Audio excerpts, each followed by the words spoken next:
and welcome to Gulf Gist. This is the place where you get to have amazing conversations around Gulf, from the job opportunities to the business market, finances and investments, and any other Gulf related stories. I'm your amazing super host, Yvonne Katha. Thank you for all the support and love you've shown me on my other episodes. I really don't take it for granted. Thank you for bearing with me through my.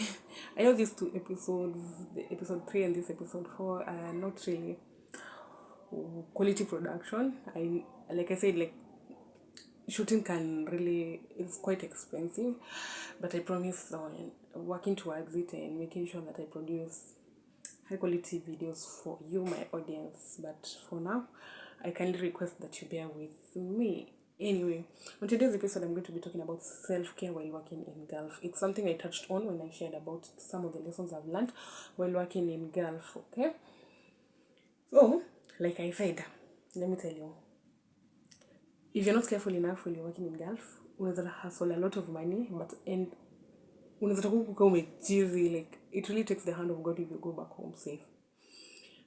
Yani unaweza tu hustle, but you end up taking all this money to a mental health hospital or something, because Gulf is such a toxic work environment, very toxic. I know you've heard stories. I know there are people who come here and they have like very peaceful environments of working, which yeah, it happens. But most of the times it's always toxic. Why do I say toxic? Because you're working for, I think, people with a different culture, people maybe who sometimes don't value your work. So this is what happens. When I talk about self-care, it's because you're going through something. And when I talk about self-care, I mean mentally, spiritually, and physically as well. Okay, so first of all, you're really drained while you're working here because of long working hours.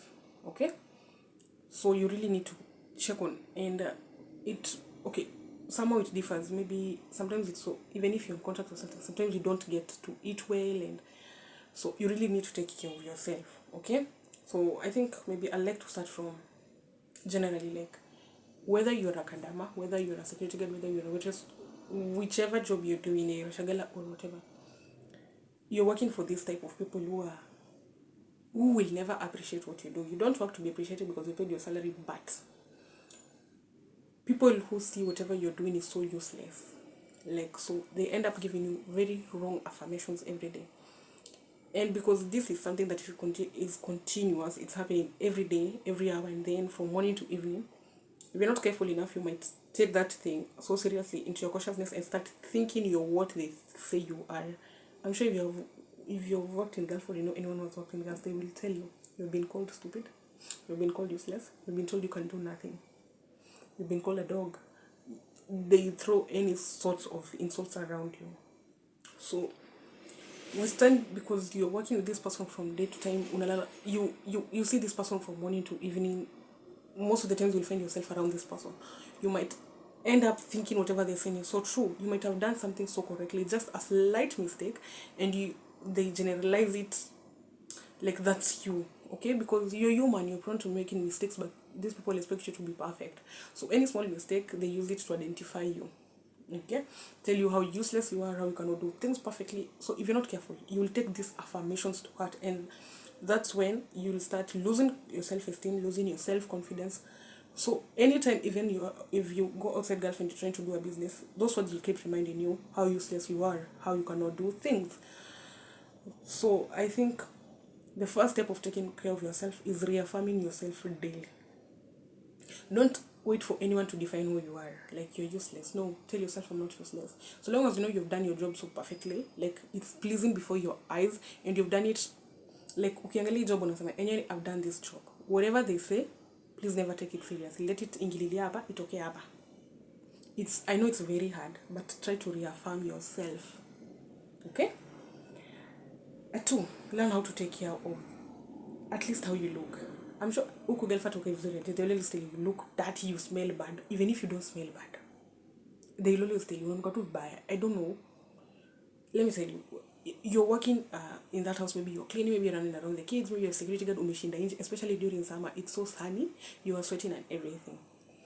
And I know, but don't take that as in, try to make yourself, make sure you take your showers.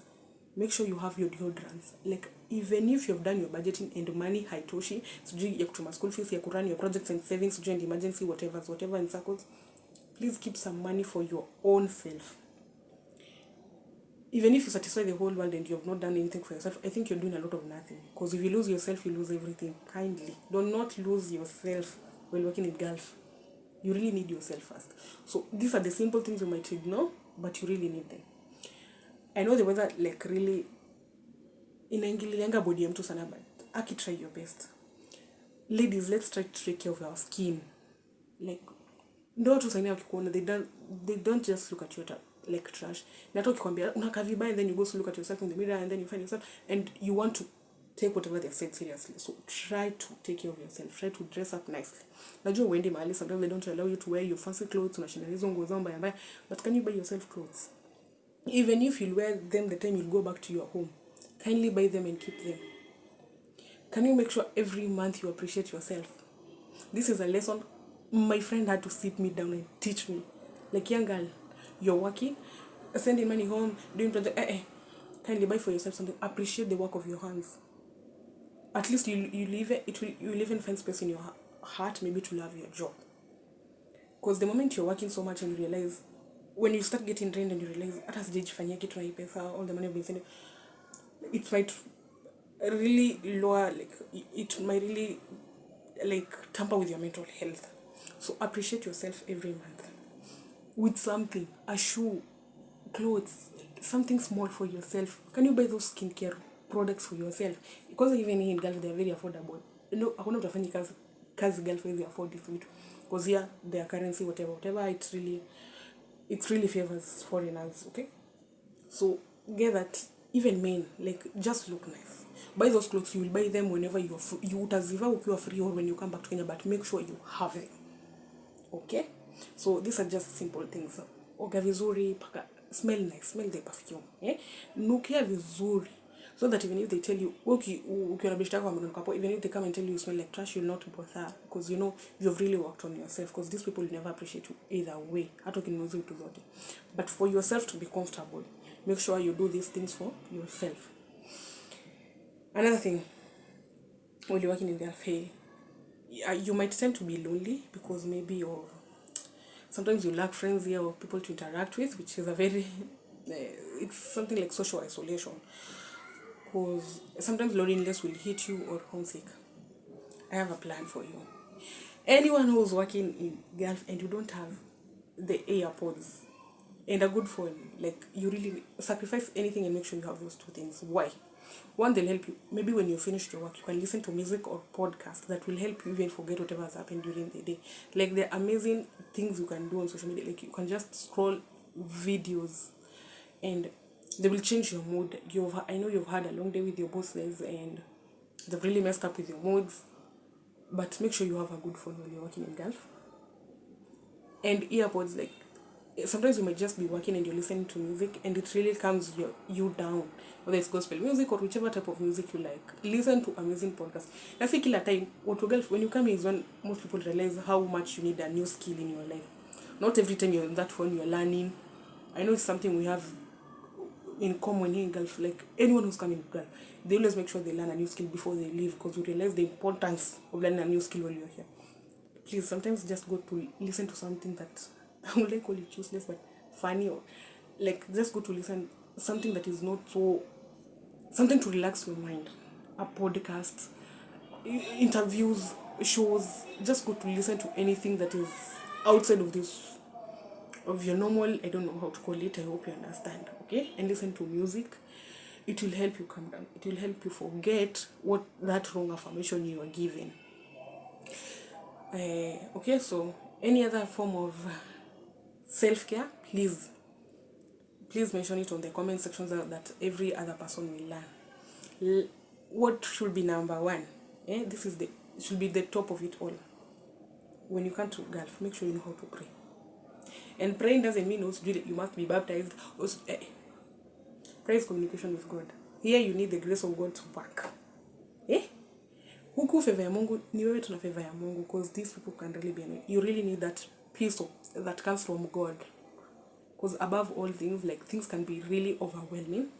I'm not saying you look for God only when you have trouble, but you really need God when you're working in Gulf. Like, you really need to know how to pray. If you don't know how to pray, hey guy, even if you don't go to church, you really need to learn how to pray.